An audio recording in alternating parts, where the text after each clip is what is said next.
introduce my friend, Dave Clark, and apparently your friend, Dave Clark, since so many of you know him and have enjoyed associating with him over the years.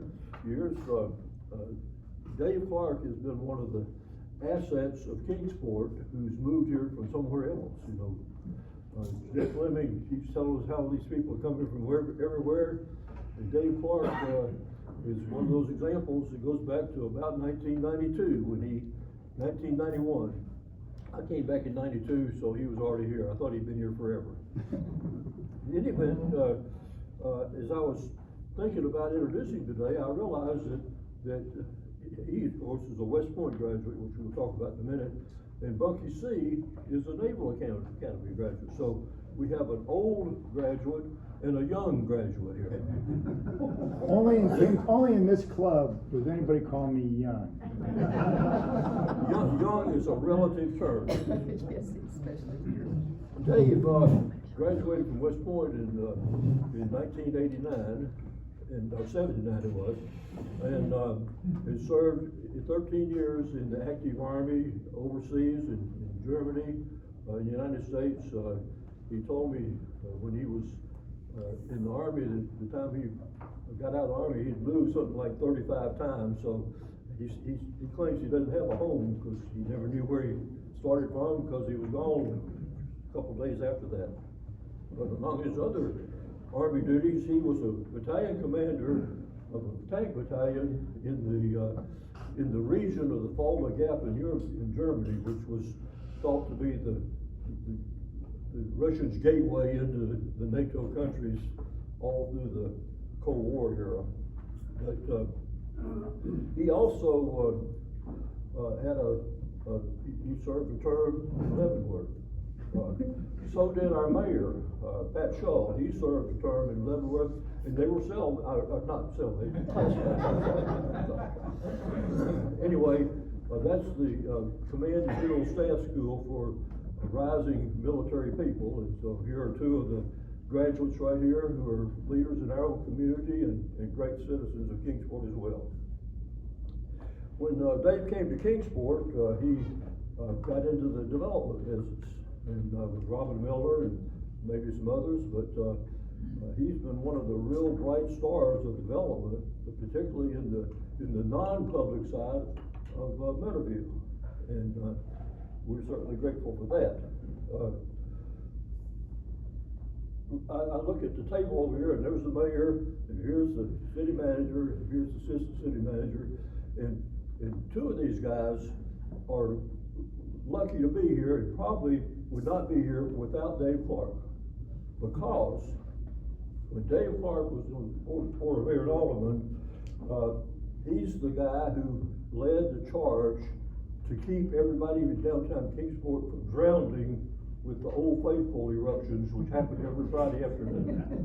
And he was on the board who got the money together to fix Old Faithful. So, you know, you never know which grain of sand or which gallon of water is going to move your boat. So there you are, folks. Anyway, his subject today is written in your news sheet here. This is the fourth or fifth subject, but it still operates around the same thing, which is the military aspects of the Ukrainian war and what it's doing for the United States. So please put your hands together and welcome Dave Clark.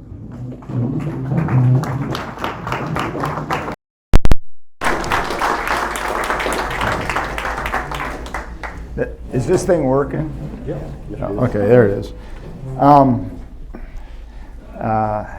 I don't know how many of you know, I actually taught national security policy and international relations at West Point back in the 80s. We actually wrote a book on U.S. national security in the 1990s, and that was in '89. We were editing it, and we couldn't change the book fast enough to keep up with the way the world was collapsing between Tiananmen Square and the wall coming down and all that. So international relations and security policy is something that happens pretty quickly. My only claim to fame in that is that Dave Petraeus, which you all may know, ran the two wars, and then was the CIA chief. He and I went to graduate school together and taught the two security policy courses together. And he went on to change the world, and I came to Kingsport.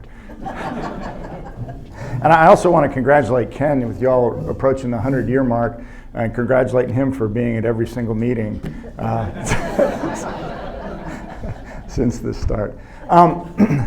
I may be a bit academic in this, because I kind of like to understand what's going on in the Ukraine. It's sort of easy. The story is that Putin's this terrible guy and he wants to invade, and that's the end of it, and we got to stop him, so we send lots of munitions and vehicles over there. And the reality is, much like most things that go on in the international environment, it's far more complex than that. When I taught international relations, it's a great analytical book Graham Allison published. It's called Essence of Decision, and it was an analysis of the Cuban Missile Crisis from different perspectives. And so I thought I'd start, I'm going to talk about sort of the big geostrategic picture, why the war starts, a little bit about the conflict itself, and then a little bit about what the implications are for American national security. So I'll try to get through this pretty quick. The way you look at this thing, there's kind of several perspectives to look at why conflicts occur. One of them is Kissinger-esque balance of power sort of stuff. Every time something happens, somebody else is trying to try to keep the things into balance. You can look at it from that perspective. It's called the rational actor model. And it's acting as if a state is a single entity and they make a decision as if they're a person. When you go back into history and look at it, the conflict in Ukraine, the Russian occupation of some of the lands, is a classic example of a great power, a big power, trying to consolidate their sphere of influence. The Crimea, which they invaded and occupied in 2014, actually their Black Sea fleet has always been stationed there when they were the Soviet Union. And so we felt that was an invasion of property. But think about it for a second. If our Pacific fleet was stationed in the Baja Peninsula, and the Mexicans started cozying up to the Chinese and allowing them to move in there and making quasi-military pacts and all that, how would we react to that when our fleet is in another country? And at the time, in the in the 90s and 2000s, NATO made overtures to them. They're part of what's called a Partnership for Peace. They're not members, but they're sort of loosely affiliated with us. The European Union came in 19, I forget exactly where, there was a revolution, and they threw out a pro-Russian government and put in a pro-Western government. So you see the Ukraine slowly moving itself away to the West, influences that are detrimental to their sphere of influence. And so in some respect, I'm not making an excuse for them doing it, but in the big picture of sort of geopolitics on consolidating the area that's important to them, it's relatively understandable that they might act that way. And in fact, the invasion of the eastern part of Ukraine, the Crimea is a little peninsula, and they built a bridge across there, and it was, if you may have seen it, where it was damaged. That was their only bridge to the Ukraine, or to Crimea. And so occupying the eastern part of Ukraine gives them a land bridge from Russia proper into the Ukraine. And so when you look at it from that perspective, some of the actions aren't as irrational or aggressive as it may seem. At least you can make that sort of an argument, okay? So in a geopolitical sense, it's not all that misunderstandable. Okay, then there's the sort of the bureaucracy and looking at this. And you look at, okay, well, why, if they did that, why would they invade the Ukraine? They had the separatist folks, and they actually kind of annexed parts of the eastern Ukraine that would have given them the land bridge. Well, from a military point of view, you get your military folk and you look at it and you go, well, the Kyiv is right on the edge of Belarus and looked like it was fairly easy to occupy. And you go, well, how do we consolidate this whole thing rather than sort of creating a rump state, piece of it that is going closer to NATO and one part on us? Why don't we just invade that? And from a military planning bureaucracy point of view, that looked like a perfectly rational thing to do, okay? It turned out that was not a very rational thing to do. But you could also look at it and say, see the second part of this invasion as the impact of internal politics going on within Russia itself. And I may call them the Soviet Union frequently because that's what I remember them as. So you can look at it from that perspective and see an influence of internal politics having an impact on how you make decisions. And then the third one is sort of the individual actor point of view. Okay, Putin's a nutcase. He looked at it and said, you know, he's trying to recreate, at least from our perspective, it looks like he's trying to recreate Greater Russia or rebuild a Soviet empire sort of stuff. The Ukraine had on and off and on and off been a part of the Russian Empire. It was part of the Soviet Union. When that all split up, there was an agreement that the Ukraine would give up its nuclear weapons to Russia in return for a guarantee that they wouldn't be invaded. That really didn't occur, but you could look at this and say, if you look at his actions in Chechnya, if you look at his actions in a number of the former Soviet states, and then you look at Ukraine and go, he's just trying to rebuild that empire, and he's going to do it in a very aggressive fashion. Okay, so why is that even important? It's important to some degree go, what should our response be to that if you look at it from one perspective or another? If you think Putin is a Hitler-esque kind of a guy, you know, this looks, if you appease him, it looks an awful lot like the Munich Accords prior to the Second World War. You appease him, they're just going to keep going and keep going and keep going. And so if you view Putin as this semi-irrational guy, then where you have to meet it sort of force to force if you're gonna stop him. If you look at it from a big geopolitical point of view, the question is trying to, bringing Finland and Sweden into NATO. You already have the Baltic states, Estonia, Latvia, and those are already a part of NATO. They're right on the border of Russia. You have another one trying to go to the border of Russia. If you look at it from that perspective, the more aggressive you become, the more likely you're going to get an aggressive response in return. And I'm not saying which one of those is correct. I just don't know because I'm only privy to the same kind of sources you guys have. But depending on how you look at that, you come up with almost diametrically opposed responses to that. And that's the complexity of international relations. There's not a clear, he's a bad guy, there we go, we just do this. If you pick the wrong approach, you're likely to make the problem more expansive and more difficult than it is. And so the gist of that is to say, this is not a simple, he's a bad guy, we're a good guy, there we go. It is a very complex thing, and we ought to be a bit cautious and not do the, America loves to have a bad guy. You know, if you look at the way we fight wars, if you go, well, you know, they're kind of against our national interests, but maybe not, nobody wants to go fight that war. If you make them, you know, evil incarnate, those are the bad guys, we're the good guys, it's easier to get support, it's easier to get money, it's easier to get us to go fight wars. And so we have a propensity in our country to label people good and bad. That's not necessarily the case when you look at international relations. Okay, so that's the big geopolitical thing, and the gist of that is it's really complex. Don't look at it very simple.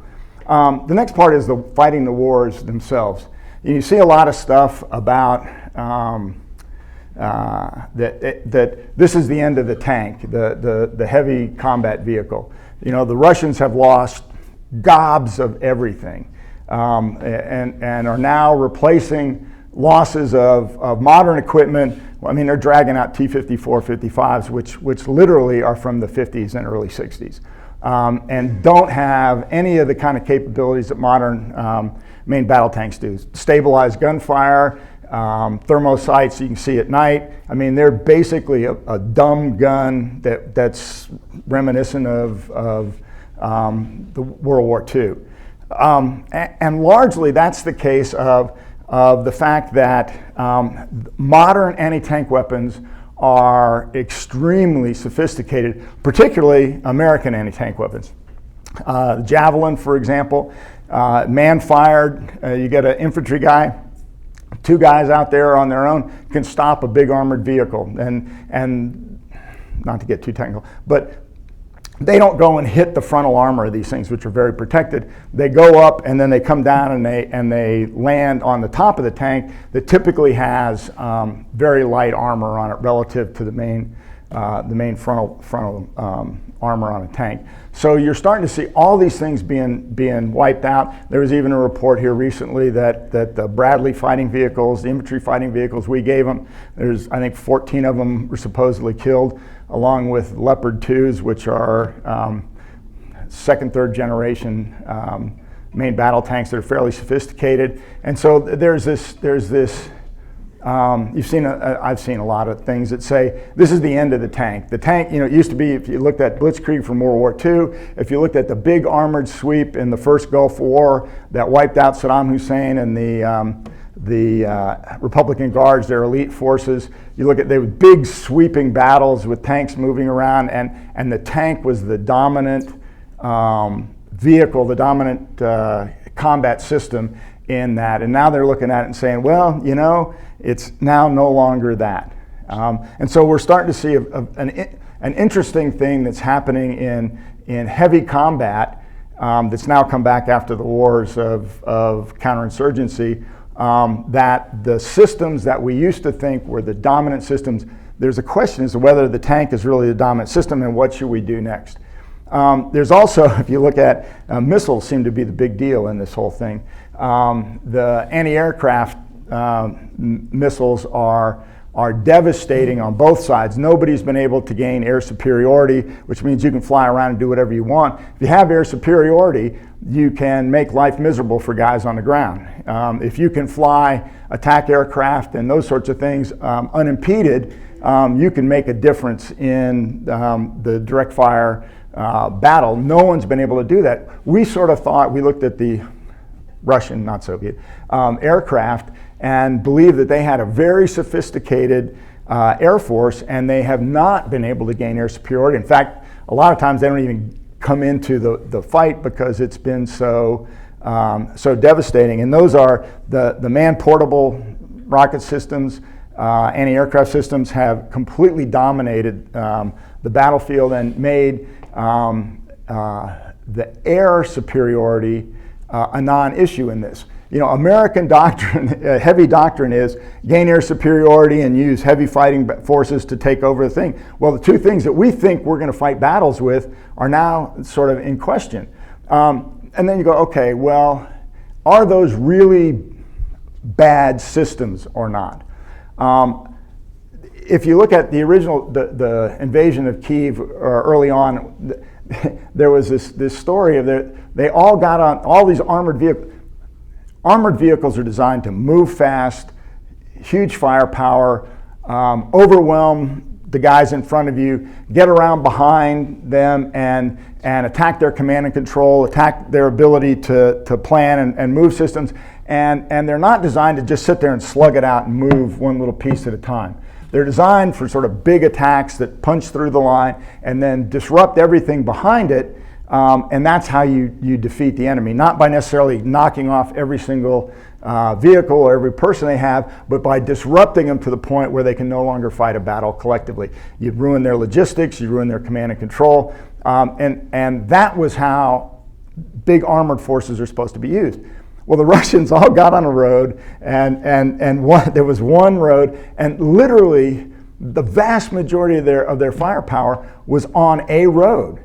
And it was like sort of high diddle diddle right up the middle. And so they had this long traffic jam of all these armored vehicles sitting sort of nose to tail going down there. And that's where aircraft can be effective. You can come in, hit them once and go away. The other one is they had Ukrainians had very effective sort of hunter-killer teams where they had relatively small groups of infantry guys with the man-portable anti-tank missiles, and were able to ambush them all over the place. And so, if you have this big long line stuck on a road, you knock off the stuff in the front, you knock off the stuff in the back, and all the guys in the middle are stuck. And then you just keep that, and there was this huge attrition on that. And part of the reason that the Russians lost that battle for Kiev is because they didn't use any of the tactics that would have made their armored forces effective. And so you could potentially argue it's not the weapon systems that are now out of date or over, it is the fact they used really crappy tactics with those systems. And they put them into a place where instead of the assets that they have, speed, maneuver, firepower, they made them just sort of a pillbox that sits there waiting to be shot at. And so you can make an argument that the lesson you ought to learn out of that is that tactics are really important, not that the equipment is overdone. The other thing is this is something that we have learned, it seems to have learned over and over again. When I was in the military during the first Gulf War, I didn't get deployed, but we trained to, we believed that the Iraqis were they had a huge Air Force, they had a huge military, they had the Republican Guards, which were their elite forces, there were several divisions of those. They were equipped with the best of the Soviet equipment. Their Air Force had pretty much the higher end of the equipment, and we absolutely kicked their butt. I mean, just wiped. I mean, we gained air superiority almost immediately. We took out all their anti-aircraft systems, took out their command and control, took out their armored vehicles. And you go, well, wait a minute. This is supposed to be sort of peer equipment, equivalent equipment to ours. And what we found out is it wasn't. So we're terribly afraid. We look at even China, and we look at Russia, and we look at it and go, oh, well, that aircraft is kind of like this aircraft, comparable. That tank is sort of like this tank, comparable. The reality is they're not. What we've discovered over and over again, and we discovered it again in the Ukraine, is that their equipment is not as capable as our equipment is. And so that's the other thing that makes a difference is we tend to, that when I was in the national security realm, do you plan on capability or do you plan on intention? And we tended to overplan and over estimate what the capabilities were of our adversaries, and I think we still do that today. And we learned the lesson again. Their aircraft aren't as capable as we believed they were, their armored equipment isn't capable, and their tactics sure as hell aren't as capable of ours. And so, that's part of the, much like the international relations part is an exceptionally complex interrelationship of things.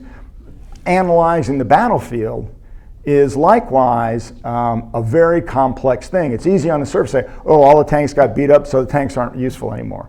The aircraft couldn't do it, so aircraft aren't doing it. They have very few stealthy aircraft. We have a lot of stealthy aircraft, and the first generation ones, the F-117s in the first Gulf War, the very first thing we did was we sent in aircraft that were stealthy, meaning they were very difficult to detect. And they took out most of the command and control and anti-aircraft systems very early on in the war. And so what is keeping any Air Force from gaining air superiority now is that there's the proliferation of these anti-aircraft missiles. We took that all out in the first thing using stealth aircraft. Well, the B-2, the F-22s, the F-35s are all very stealthy aircraft, and it's not clear that under the same circumstances with different tactics and with different equipment of ours that we couldn't have gained air superiority, or at least some degree of that, localized air superiority where the battle is. So there's this complex interaction of equipment, intentions, tactics and how they're used, and all of that goes into the battle. So now, if you look at this complex conflict going on, it's not at all clear that it's not at all clear what is causing winning and what is causing losing. Okay, it is apparent that the Ukrainians, like with these hunter-killer teams, have sort of broken the code and figured out how to be effective against what the other guys are. That doesn't mean that the other guy's equipment is bad equipment. It just means they figured out a little bit better tactic.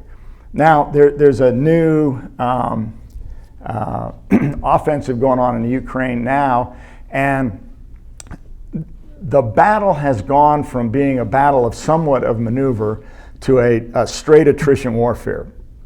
The Russians are they're like we feared with the Iraqis. They've built minefields and obstacle systems and trenches and done this in depth. And the Ukrainians are now, they're sort of probing the entire front, trying to figure out where there's a soft spot, but it's turned into this war of attrition. You know, you throw 3 guys up and they shoot at you and they're dead, and you throw 3 guys up and they're dead, and they're just, again, the armored systems that are capable of sort of rapid movement and all that are now just sitting there and inching their way forward and bludgeoning themselves against heavy defenses. And so the war has really shifted into a war of attrition, which we'll go into in a second, talking about the impact on the U.S., which is the logistics support. It is requiring a huge amount of ammunition to fight this. They are firing, between the Russians and the Ukrainians, they are firing off artillery rounds at the pace of World War I, which is, you know, where they just shot off millions of rounds. And they've shot over 1 million rounds to date. And on the Ukrainian side, guess where they're getting all this stuff from? They're getting it from us.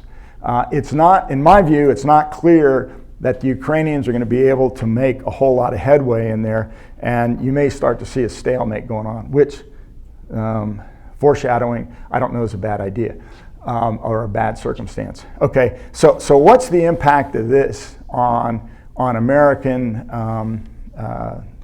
national security? We have given away somewhere between 25 and 30% of all of our smart munitions to the Ukrainians. Okay, if you look at maybe another peer conflict with China and being concerned about that, you have given away 1/3 of what makes our military more effective than other ones, the smart munition stuff. We just had a meeting on another thing. Oh, by the way, we're building a synthetic biology manufacturing capability in our region, which is pretty cool. Anyway, we were talking to Holston Defense. America cannot make enough explosives to replace what we have. We do not have the capability. We can't surge it and make it more. We simply can't replace what we've shot. The other part of it is we've been lied to by the Biden administration. Ooh, big surprise there. In this category, we say we gave them $5 billion worth of equipment. Okay, particularly when it comes to smart munitions. That's $5 billion worth of what we spent on that equipment. What do you think it's going to cost to replace that equipment when you don't have the lines of production? You got to ramp stuff back up. You have chip shortages and all those sorts of things. The cost to replace those is probably going to be 2, 3, 4 times that. So in effect, we have given them not $10 billion worth of stuff, we've given them $50 or $100 billion worth of stuff. And that is another big concern. We do not have the manufacturing capacity in America to replace what we're shooting off and what we're giving away. And that's a very major concern. When you look at our other national security sort of major peer adversary, sort of equivalent adversary, it's China. And we have shot up and given away a significant amount of the warfighting capacity that we need. And that is of significant concern to us. The other thing that has been going on, and this happens all the time, when the 1956 Suez Crisis in America got involved in that, the Soviets came in and crushed a revolt in Hungary at the exact same time. When we sort of looked in a different direction, they go and do stuff. So the question is, while we're focused on Ukraine, what's going on in the Far East? And you're seeing a lot of stuff, sort of the Chinese restricting access on sea lanes of communications. They've already started building islands in the South China Sea, the Spratly Islands, and they're building military bases all over there. And that's the main shipping channels through Asia, through the Straits of Malacca and Indonesia, through the Indian Ocean and back. So they're building a capacity to interdict our logistics. The reason all this stuff is important is the question is, are they playing while we're focused on something else? And if that's the case, go back to the big geopolitical picture, is it in our best interest to continue to spend so much focus on the Ukraine as opposed to figuring out what's going on? We're starting to rebalance that. And I don't know how much time I got, probably not much, but here's another thing that's going on, and this is independent, sort of independent, of what's going on in Ukraine. We are in, World According to Dave, we are in a very similar situation to the immediate post-Vietnam War era.